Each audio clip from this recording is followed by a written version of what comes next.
Dear student, आज के session में अनलिस्ट के यूज के बारे में पढ़ने वाले हैं। यह प्रैक्टिस सेट 13 है जिसमें हम अनलिस्ट के यूज के बारे में पढ़ेंगे। अनलिस्ट का मतलब होता है इफ़ नॉट, यानी कि जिसमें कंडीशनल नेगेटिव सेंटेंस होते हैं वहाँ पर हम अनलिस्ट का यूज कर देते हैं, यानी कि इफ़ नॉट के स्थान पर हम अनलिस्ट का यूज करेंगे। तो चलिए स्टार्ट करते हैं आज के इस सेशन को।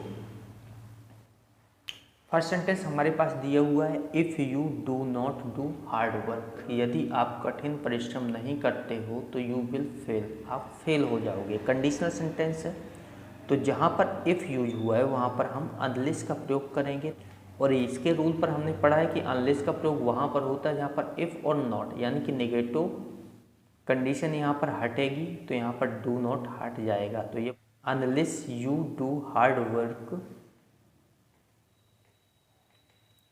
ये बना unless you do hard work you will fail. तो इस प्रकार के सेंटेंसेस में हम जैसे ही अनलेस का यूज करते हैं इफ़ के स्थान पर, तो हम वहाँ पर नेगेटिव पार्ट को हटा देते हैं हेल्पिंग वर्ब के साथ ही। तो यहाँ पर हो गया unless you do hard work you will fail. Next sentence है हमारे पास, if they do not work properly they will be punished. यदि वे अपना काम प्रॉपरली तरीके से नहीं करते, सही तरीके से नहीं करते, तो दे विल बी पनिश्ड, उन्हें पनिश किया जाएगा, उन्हें पनिशमेंट दी जाएगी। तो ऐसे सेंटेंस में इफ़ के स्थान पर हम अनलेस का यूज करते हैं। सेम प्रीवियस सेंटेंस की तरह ही करेंगे। अनलेस हमने यहाँ लगाया, दे बोला, और यहाँ पर नेगेटिव कंडीशन को हटा दिया जाए, क्योंकि अनलेस का मतलब ही नॉट होता है, इफ़ नॉट। तो अनलेस दे वर्क प्रॉपरली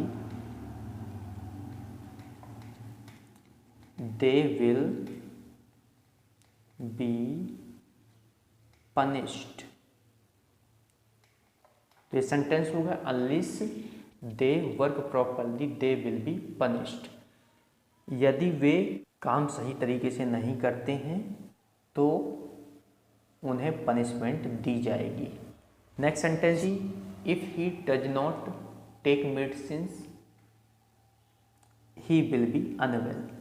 तो यहाँ पर हमारे पास सेम कंडीशन पर आधारित सेंटेंस है, हम यहाँ पर यूज करेंगे अनलेस ही टेक मेडिसिन्स। यहाँ पर डज नॉट हट जाएगा, take medicines. Unless he take medicines he will be unwell. अगर वह दवाइयाँ नहीं खाएगा, नहीं लेगा, तो वह ठीक नहीं होगा। नेक्स्ट सेंटेंस है हमारे पास, if you do not learn English. यदि आप इंग्लिश नहीं सीखते हो तो यू विल नॉट स्पीक, आप बोल नहीं पाओगे। तो इस सेंटेंस को इफ़ के स्थान पर हमने लगाया अनलेस यू लर्न इंग्लिश। यदि आप इंग्लिश नहीं सीखते हो तो you will not speak, you will not speak. यदि आप इंग्लिश नहीं सीखते हो तो आप इंग्लिश नहीं बोल पाओगे। नेक्स्ट सेंटेंस है, if he does not come here. यदि वह यहाँ नहीं आता है तो he will miss the reward, वह रिवार्ड को मिस कर देगा। तो इस सेंटेंस में हम इफ़ के स्थान पर अनलेस का यूज करेंगे। तो ये बन गया अनलेस, फिर बनेगा ही, यहाँ पर डज नॉट को हटा दिया जाता है तो डज नॉट को हम हटा देंगे यहाँ से। तो अनलेस ही कम हेयर, यदि वह यहाँ नहीं आता है तो he will miss the reward, वह रिवार्ड मिस कर देगा। तो यदि वह यहाँ नहीं आता है तो वह रिवार्ड को मिस कर देगा। तो इस प्रकार से सेंटेंस को बनाएंगे। 6 नंबर का सेंटेंस है हमारे पास, if you do not take permission. यदि आप परमिशन नहीं लेते हो तो you will not go there. तो यहाँ भी इफ़ के स्थान पर हमने अनलेस का यूज किया। अनलेस यू, डू नॉट हटा दिया जाएगा यहाँ पर, टेक परमिशन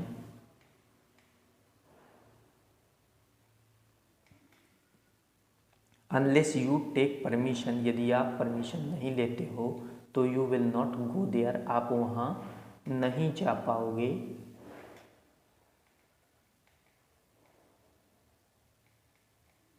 ये सेंटेंस इस प्रकार से बनेगा।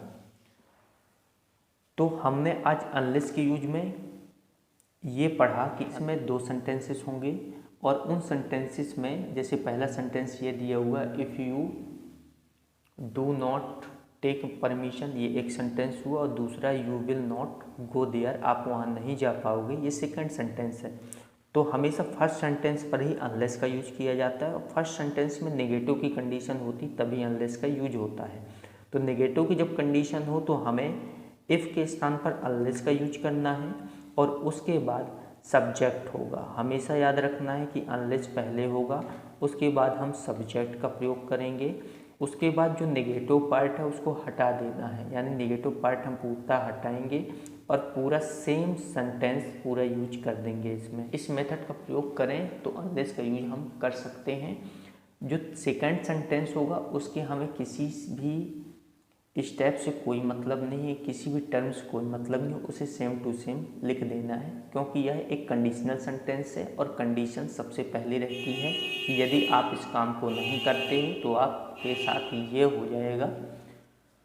तो आई होप आज का सेशन आपको समझ में आया होगा। यदि आपने अभी तक हमारे चैनल को सब्सक्राइब नहीं किया है तो हमारे चैनल को सब्सक्राइब कर दें, वीडियो को लाइक करें और शेयर करना बिल्कुल ना भूलें। मिलते हैं इंग्लिश ग्रामर के प्रैक्टिस सेट 14 में, तब तक के लिए जय हिंद जय भारत।